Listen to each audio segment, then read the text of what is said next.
Nabi memimpin 23 tahun, sejak usia 40 diangkat jadi Nabi sampai wafat usia 63. Dan Nabi mencontohkan kepada umat ini bagaimana cara berjuang ketika sedang kalah dan bagaimana cara berjuang ketika sedang menang. Allah takdirkan bahwa sirah nabawiyah itu harus mengandung blueprint cetak biru tentang kondisi para sahabat dipimpin Nabi dalam keadaan menang dan kondisi sedang kalah. Itu diperlihatkan. Waktu di Mekah, Nabi dan para sahabat sedang kalah. Itu contoh kita. Kita yang sedang kalah sekarang harus nyontoh ke situ. Dalam hal apa? Dalam cara berjuang. Coba ingat-ingat waktu masih di Mekah, Nabi dan para sahabat itu menjadi komponen masyarakat kota Mekah yang minoritas, tertindas, terbatas ruang geraknya. Setiap hari mengalami kriminalisasi, marginalisasi, penganiayaan, penzoliman, penyiksaan, pengusiran, bahkan pembunuhan. Kalau bullying sudah sehari-hari, dibilang orang gila, dibilang gak waras, dibilang tukang sihir, ya kan? Itu di Mekah. Tapi dengan segala penganiayaan yang dialami oleh Nabi dan para sahabat, apa yang dikerjakan oleh Nabi dan para sahabat?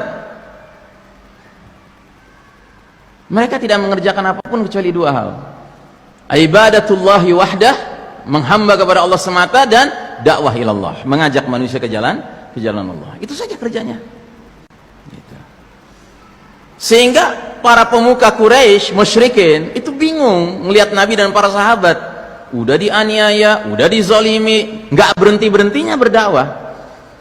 Dan terbukti makin hari ada aja orang musyrik pindah kapling jadi muwahhid, jadi ahli tauhid. Ya, karena ajakan Nabi dan para sahabat. Nah, saking geramnya akhirnya dipanggil kan Nabi kita, diajak negosiasi. Ya Muhammad, apa yang bisa membuat engkau dan pengikutmu berhenti berdakwah? Ya. Apa sih yang kau inginkan? Engkau inginkan kedudukan tertinggi di kota Mekah ini? Baik, kami akan angkat engkau jadi pemimpin kami di sini. Nabi terima tidak? Nabi terima tidak? Kenapa Nabi nggak terima? Mestinya Nabi terima kan, dari situ kan bisa merubah keadaan kan, jadi pemimpin. Kenapa Nabi nggak terima? Kenapa Nabi nggak terima? Karena Nabi disyaratkan harus berhenti berdakwah, mana mau. Nah, susahnya kita sekarang lagi kalah nih, Pak. Ya. Ada di antara kita yang sibuk merebut kepemimpinan. Nggak perlu disuruh berhenti dakwah. Kenapa? Nggak pernah berdakwah. Gitu. Ngerti? Nggak ada gunanya itu kepemimpinan kalau harus berhenti berdakwah. Dan itu memang syaratnya. Syarat hidup di babak keempat ini, karena yang mimpin Yahudi Nasrani adalah di negeri manapun, di wilayah manapun, silahkan boleh ada pemimpin se-Islam apapun, asalkan tidak menerapkan Islam. Itu harus sudah kita sadari, Pak. Sejak lama harus kita sadari itu, ya kan? So don't play the game, don't get involved with the game. Jangan ikut-ikutan, ikut bermain gitu. Kita jadi barang-barang mainan. Dan terbukti mahal betul harganya, triliunan, Pak. Pakai kerdus lagi. Sakit betul. Ya kalau ikut, kalau nggak ikut mah nggak sakit. Karena apa? Karena ngerti. Ya. Jadi Allah Ta'ala mentakdirkan Nabi kita mengalami kondisi di Mekah untuk jadi pelajaran bagi umatnya yang ditakdirkan Allah juga berada dalam kondisi mirip kayak di Mekah. Kita kan kondisinya sekarang kayak di Mekah, Pak. Bahkan lebih gawat kita. Kenapa? Karena Nabi dahulu mengalami penganiayaan, kriminalisasi, marginalisasi sebatas wilayah Mekah, paling jauh Jazirah Arab.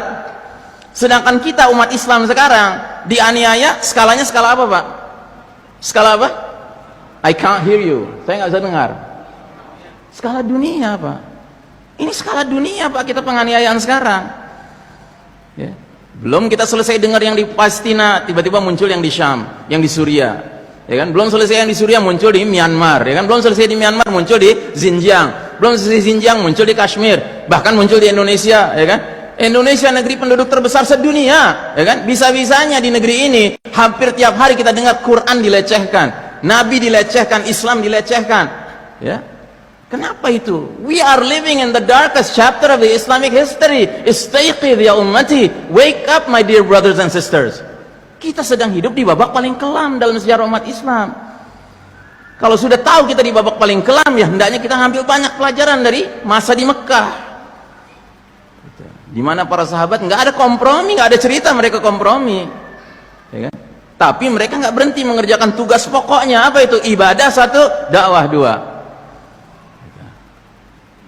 Nah, jadi saudaraku rahimakumullah, kalau anda melihat orang-orang yang konsisten berdakwah terus gitu kan di masa seperti sekarang, itulah orang yang benar, itu yang semestinya. Gitu. Karena apa? Karena memang dunia sekarang ini sedang gelap.